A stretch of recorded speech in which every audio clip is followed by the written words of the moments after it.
Believe it or not, a lot is going on, and logical decision making is all the more important. First, try to read the position as thoroughly as you can. Look at everything calmly while writing down the illustrated key points that I am going to give you throughout the course of this game. E4, C6, D4, D5 is the start of central tension. E5, C5, more central tension. Capture, developing a knight to C6, and now there are two weak pawns on E5 and C5. Black develops a piece. Knight F3, Bishop G4, Bishop B5, E6. Now the pawn on C5 is under attack. Bishop E3, the pawn is defended. Black continues development. C3, Queen A5. Gains tempo on the bishop on B5. A4, the bishop is guarded. A6. Pawn to B4, in between move, counterattack on the queen. Queen D8, bishop captures on C6, and knight recaptures. The threat is renewed. This move by white is an attempt to secure the center. However, a blocked center calls for play on the wings with pawns, and for two reasons. One, to gain space, and two, to get the rooks into the battle. F6. And after the trade on F6, white continues with H3. Knight on B to D2, pawn to E5, gaining more space. Bishop E3. Now black is better here. Rook G8, G4, Bishop F7. Notice that neither side has castled yet. And I have stated before that strong central activity supports an uncastled king. Knight H4, Queen C7, Queen F3. Finally, black does castle to the queen side. What you're going to see is a game where both sides are castled on opposite wings. Generally speaking, the idea behind opposite wing castling is to create imbalances.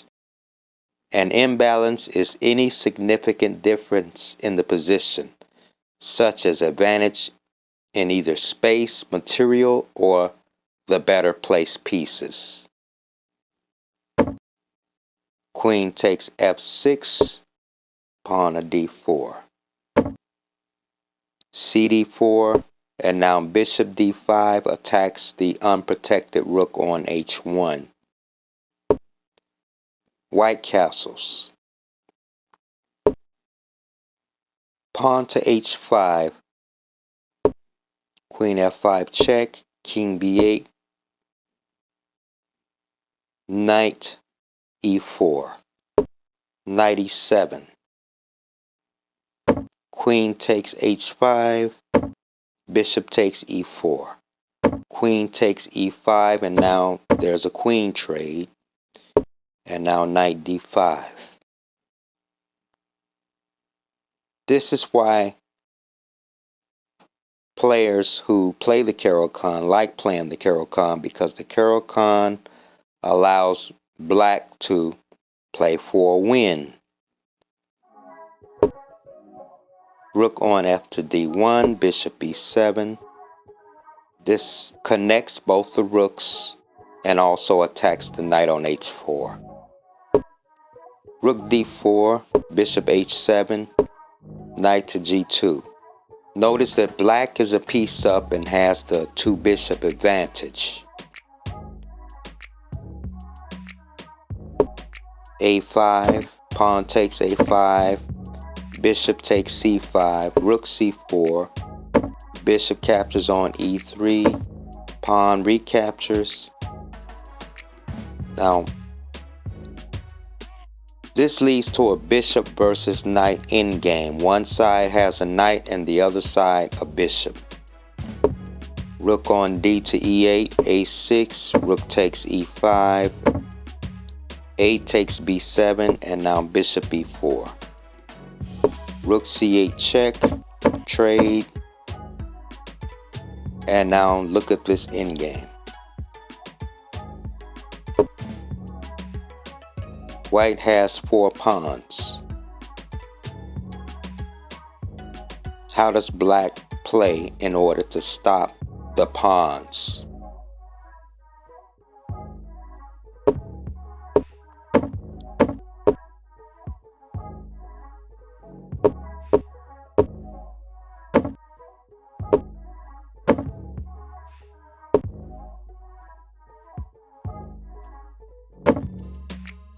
Following this abbreviated introductory course is called the breakdown.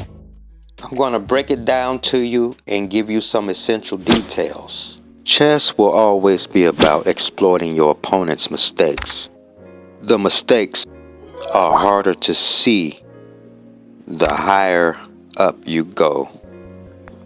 Depending on what level of chess you're playing, the mistakes are harder to spot. For example, if you're rated 1000, your mistake is sleeping your queen. If you're rated 2000, the blunder is not seeing a knight fork on move 5. If you're grandmaster, then your blunder is making a couple of weak moves that allow your opponent too much counterplay.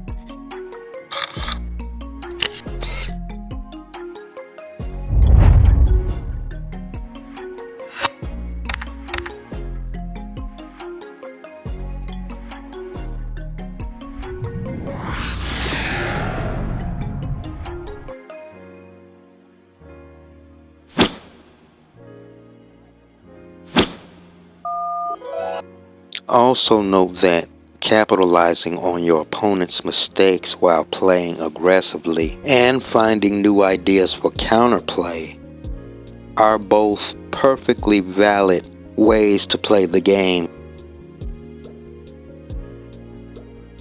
Welcome to part 4 of my video series, Dangerous Lines of the Caro-Kann Defense.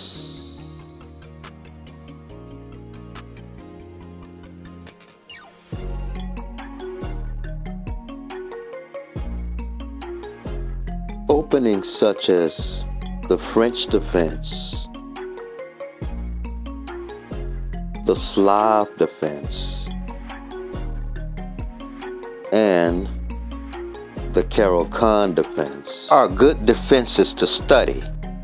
It has been said that the Caro-Kann defense is not as dynamic as the Sicilian or French defenses, but like the French, it is similar in the sense that the French and the Caro-Kann focuses on keeping black's light square bishop good or trading it off. We're going to take a trip to the palace and let the king give us a distinction between the Slav and the pawn structures are different in the middle game.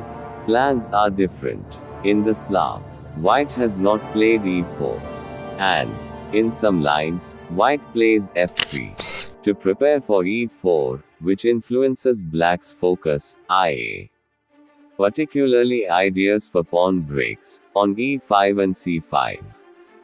In the Caro-Kann defense, white has already played e4. and sometimes e5. So, black's counterplay would be more the f7 to f6 pawn break.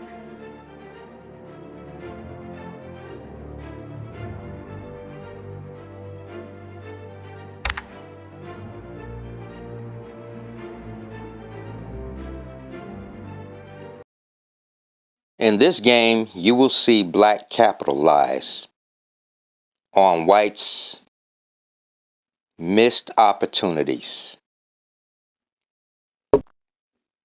e4, c6, knight c3,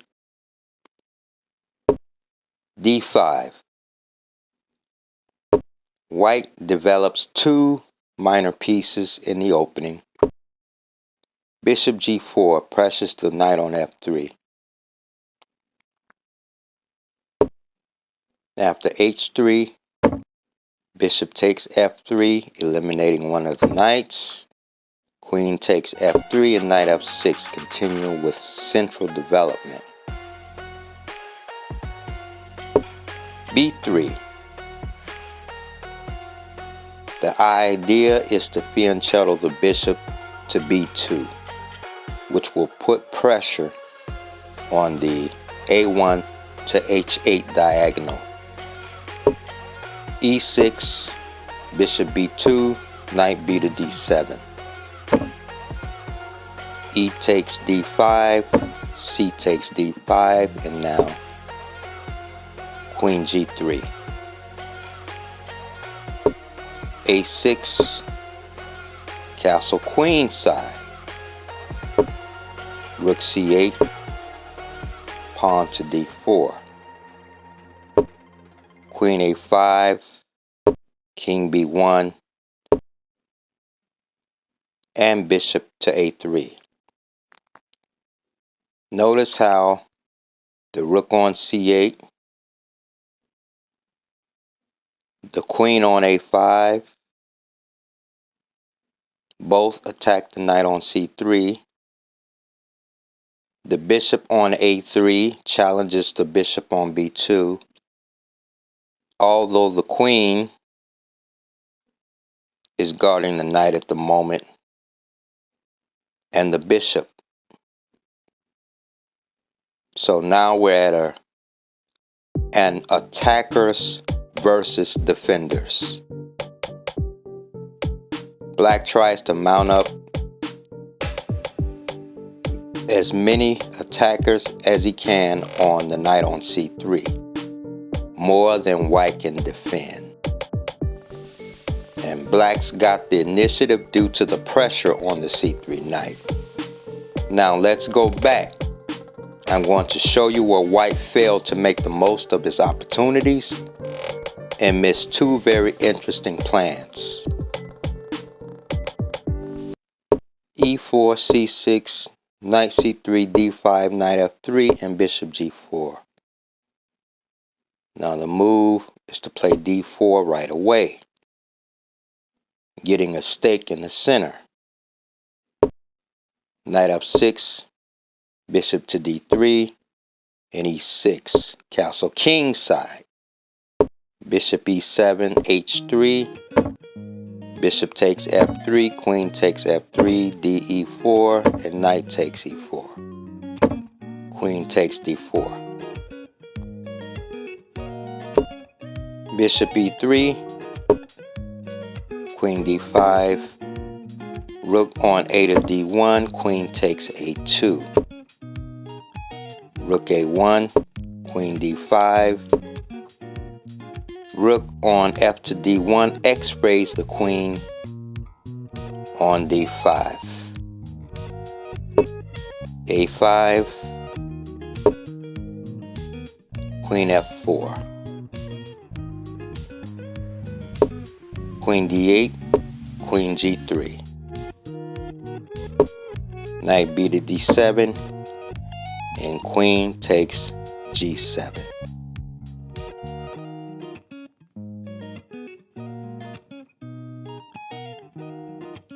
Going back.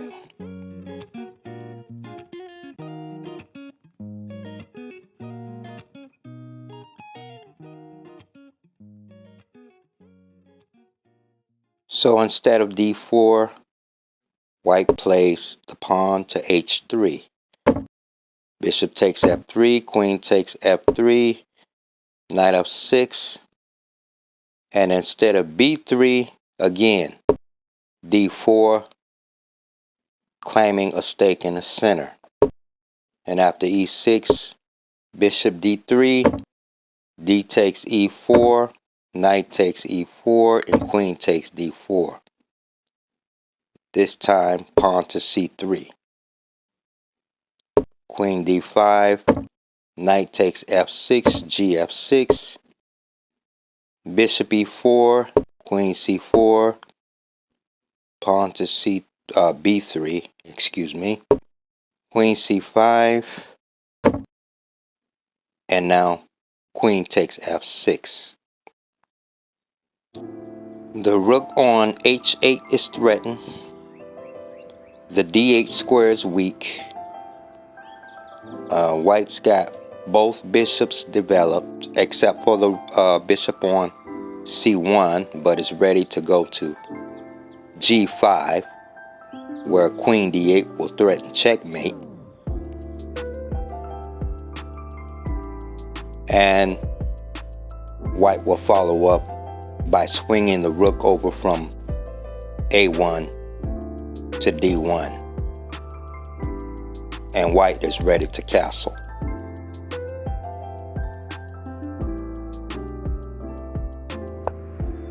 e4, c6, bishop c4.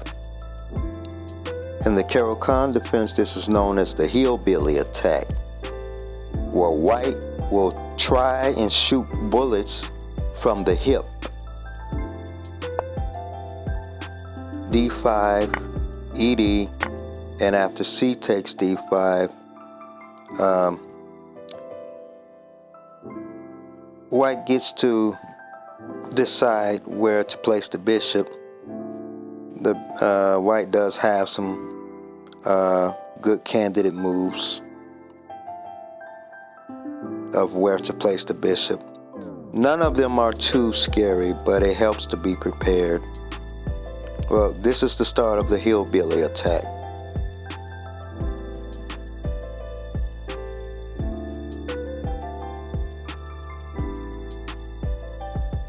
So I'm going to start this one from the middle game. This position arose from a variation of the Caro-Kann called the hillbilly attack. And basically all black needs is flexibility and to try to get free development for the pieces.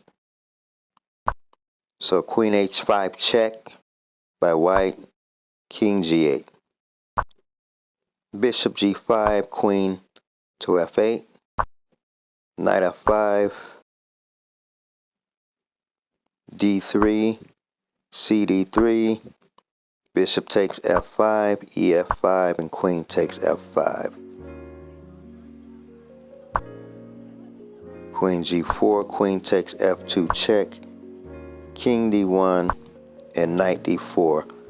Now the e6 square is defended by the knight, and of course the back row is defended by the rook on a8, so the game continues with rook c1, stopping the checkmate, or stopping the check rather, on c2. Pawn to h5, creating luft for the king, or luft.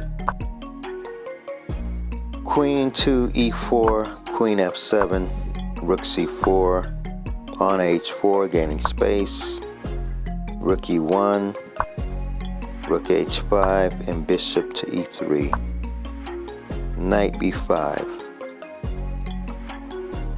The knight there hits the pawn on a3 and also threatens a fork. Knight to d6 forks the rook and the queen, and after queen g4, knight takes c4, queen takes c4, in between move bishop takes e3, and after the queen trade, black will win the endgame with the extra rook. Okay, and I will leave you with one final example before it's time to cut out. This is a variation of the Caro-Kann called the Zombie Apocalypse.